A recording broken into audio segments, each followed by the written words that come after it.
प्रतिरोधों के संयोजन के क्रम में आज हम पढ़ेंगे समांतर संयोजन। तो हमने अभी तक पढ़ा कि यदि विभिन्न प्रतिरोध श्रेणी क्रम में जुड़े हुए हैं तो किस प्रकार से जुड़े हुए होते हैं। अगर हम देखेंगे ये प्रतिरोध है R1, R2, R3।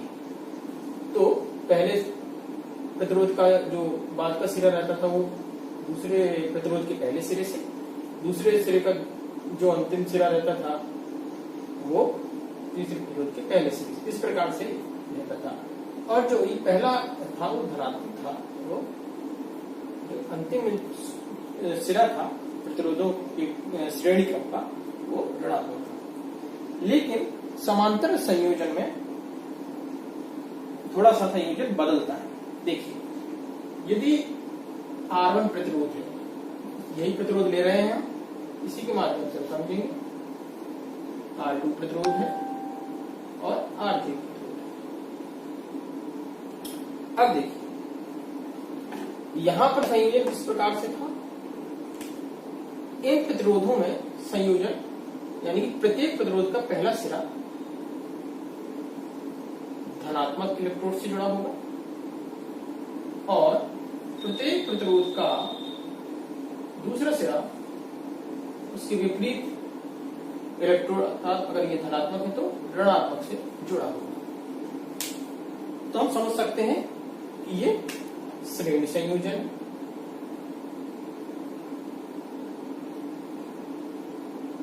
और ये समांतर संयोजन।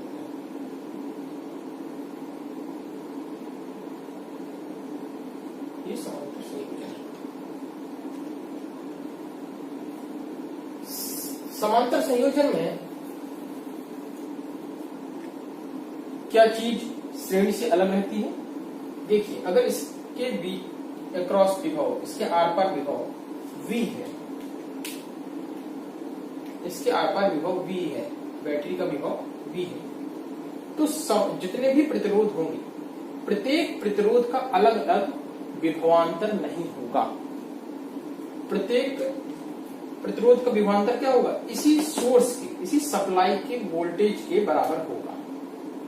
जैसे V1 है इसका विभवांतर, इसका भी मान क्या होगा, V होगा। R2 के अक्रॉस विभवांतर, R2 के आर पार विभवांतर V2 है, इसका भी मान V ही होगा जो बैटरी की सप्लाई है। और R3 के V3 विभवांतर होगा जो भी V के बराबर होगा। तो देखिए, समांतर क्रम संयोजन में विभव हमारे प्रत्येक प्रतिरोध के आर पार समान रहता है। भिन्न क्या चीज होती है, श्रेणी क्रम में धारा एक समान रहती थी, यहाँ विभव एक समान है।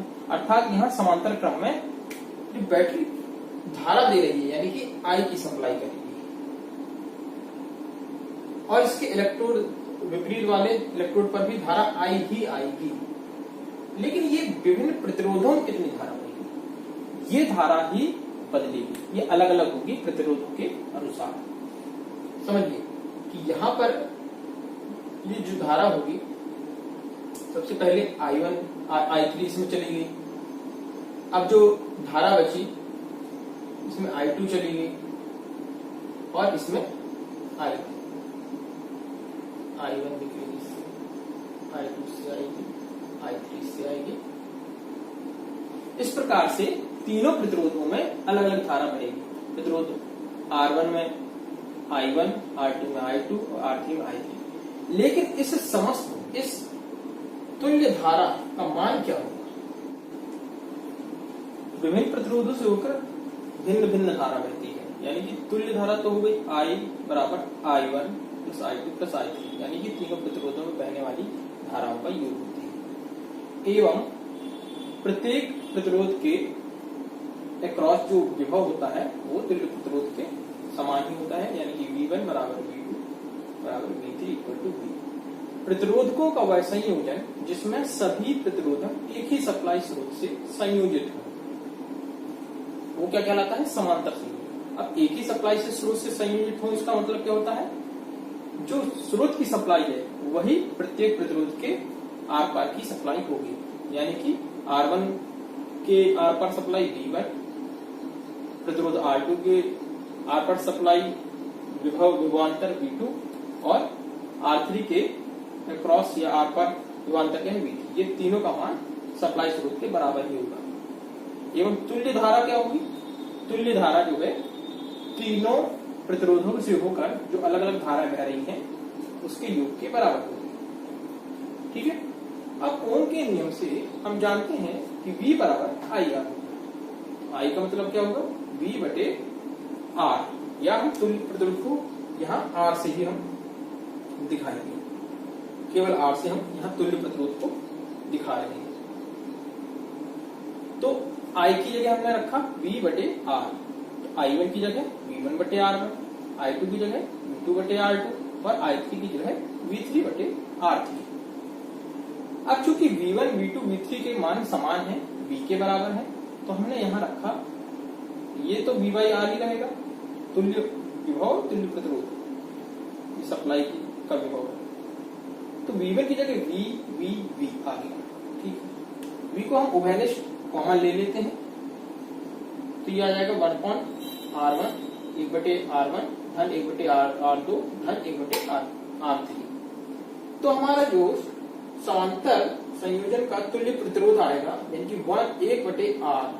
अब इसको तुल्य भी कह सकते हैं, टोटल कह लीजिए चाहे तो, है ना, तुल्य कह लीजिए या केवल R रहने दीजिए। तो 1 बटे R बराबर 1 बटे R1 प्लस 1 बटे R2 प्लस 1 बटे R3।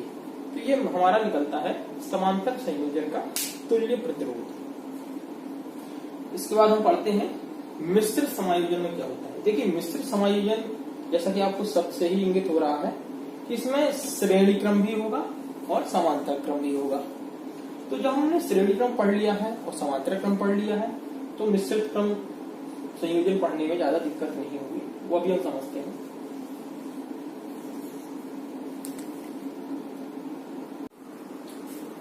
यहाँ हम समांतर संयोजन को एक उदाहरण के माध्यम से समझेंगे। एक उदाहरण है, यदि 100 ओम एवं 50 ओम के दो प्रतिरोधक समांतर क्रम में 220 वोल्ट की सप्लाई के आर पार जुड़े हैं, तो ज्ञात कीजिए परिपथ का कुल प्रतिरोध, परिपथ में बहने वाली विद्युत धारा एवं प्रत्येक प्रतिरोध में प्रवाहित विद्युत धारा का मान। तो हम सबसे पहले देखते हैं दोनों प्रतिरोधों को समांतर क्रम में जोड़ते हैं, क्योंकि उन्होंने कहा गया है समांतर क्रम में 200 वोल्ट की सप्लाई से 220 वोल्ट की सप्लाई से आर पार जुड़े हो।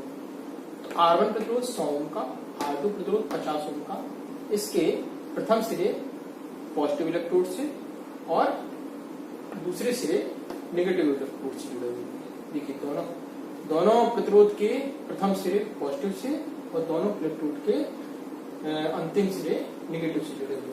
ये समांतर क्रम संयोजन कहलाता है। अब हम ज्ञात करेंगे कुल प्रतिरोध कितना होता है। तो हम समांतर क्रम में पढ़ते हैं कुल प्रतिरोध कैसे निकालते हैं। सबसे पहले हम निकाल रहे हैं कुल प्रतिरोध। इसका हमने जो सूत्र स्थापित किया था वो क्या था? 1 बटे RT यानी कि तुल्य प्रतिरोध बराबर 1 बटे R1 बटे 1 बटे R2। यदि और भी प्रतिरोध इसके क्रम में अगर जुड़े हैं तो हम ऐसे ही 1 बटे R1 प्लस 1 बटे R2 प्लस 1 बटे R3 करते चलेंगे। तो फिलहाल तो यहाँ दो प्रतिरोध है, 1/RT 1 बटे RT बराबर 1 बटे 100 ओम धन 1 बटे 50 ओम। ये आ जाएगा आपका, इसका महत्तम समापवर्त आ जाएगा 100, ये आएगा 1, ये आएगा 2, तो 3 बटे 100। ये तो आ गया 1 बटे RT का मान। तो RT का मान क्या होगा? 100 बटे 3 यानी कि 33.33 ओम। ये हमारा प्रतिरोध का क्या आ जाएगा? तुल्य प्रतिरोध। ये नियम से V बराबर IR। तो परिपथ, अब हमें परिपथ का में पूरी बहने वाली विद्युत धारा यानी कि I का मान पता करना है। I यहां से निकलेगी और यहां से आएगी। तो परिपथ का विभवांतर यानी कि VT दिया हुआ है, और परपथ में बहने वाली धारा I और परपथ का कुल प्रतिरोध। तो I बराबर VT यानी तुल्य विभवांतर जितना उसमें अक्रॉस लगाया गया है और इसका कुल प्रतिरोध जितना निकला है परपथ का।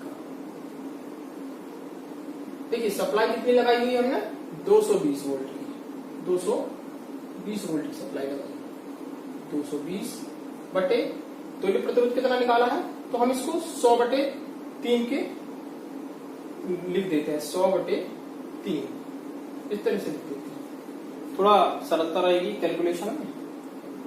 अब हम इसको 220/100 गुणे 3 सीधे ये भी लिख सकते थे 33.33, लेकिन थोड़ा सा कठिन नहीं पड़ेगा।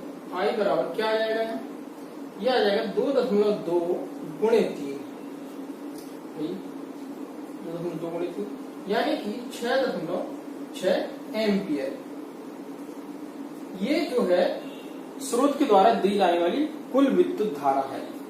अब यही विद्युत धारा क्या होगी, R1 प्रतिरोध में तो I1 बहेगी और I2 प्रतिरोध में I2 बहेगी, ठीक है। तो ये तो परिपथ की विद्युत धारा आ गई, कितनी बह रही है 6.6 एम्पियर, ठीक है। अब हम जानेंगे प्रत्येक प्रतिरोध में प्रवाहित होने वाली विद्युत धारा क्या होगी। अब प्रत्येक प्रतिरोध में वोल्टेज कितना है, प्रत्येक प्रतिरोध के आर पार विभवांतर कितना है, वो तो किसके बराबर होगा, जो सप्लाई स्रोत है। समांतर क्रम में तो सप्लाई स्रोत में जितना वोल्ट लगा रहता है वही प्रत्येक प्रतिरोध के आर पार विभवांतर होता है। तो ये हो जाएगा आपका V1 बराबर क्या हो जाएगा 220 वोल्ट ही होगा, और V2 भी बराबर क्या होगा, ये भी 220 वोल्ट होगा, ठीक है। ये भी 220 वोल्ट और V1 भी 220 वोल्ट, जो कि सप्लाई विभवांतर की समान ही है। तो अब हम निकालेंगे प्रत्येक प्रतिरोध में प्रवाहित विद्युत धारा।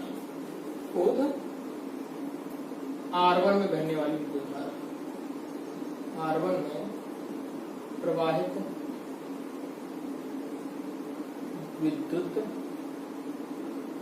धारा क्या है, I1 है। I1 को हम कैसे निकाल सकते हैं, V1/R1, V1/R1, V1 क्या है 220, R1 क्या है 100, तो ये क्या आ गया 2.2 एम्पियर। इसी प्रकार से प्रतिरोध R2 में प्रवाहित विद्युत धारा ये आ जाएगी I2 बराबर V2/R2। समांतर क्रम में V2 भी 220 वोल्ट ही होगी, R2 कितना है 50 ओम। तो ये आ जाएगा हमारा 4.4 एम्पियर, 4.4 एम्पियर की विद्युत धारा। तो हमें I1 के मान भी मिल गए और I2 के भी मान मिल गए। I1 का मान 2.2, I2 का मान 4.4। अब हम जानते हैं कि समांतर क्रम में जो कुल धारा है वो I1 और I2 के योग के बराबर होती है। देखते हैं कुल धारा हमारी कितनी आ रही है, 6.6 आ रही थी, और देखिए I1 कितना निकला 2.2, I2 कितना निकला 4.4, ये कितना है 6.6, यानी कि ये हमारे सारे मान सही निकले हैं। तो कुल विद्युत धारा का मान विभिन्न प्रतिरोधों में बहने वाली विद्युत धारा के योग के बराबर होता है, ये सिद्ध भी हो गया है। तो यहाँ तक आपको समझ में आया हो समांतर संयोजन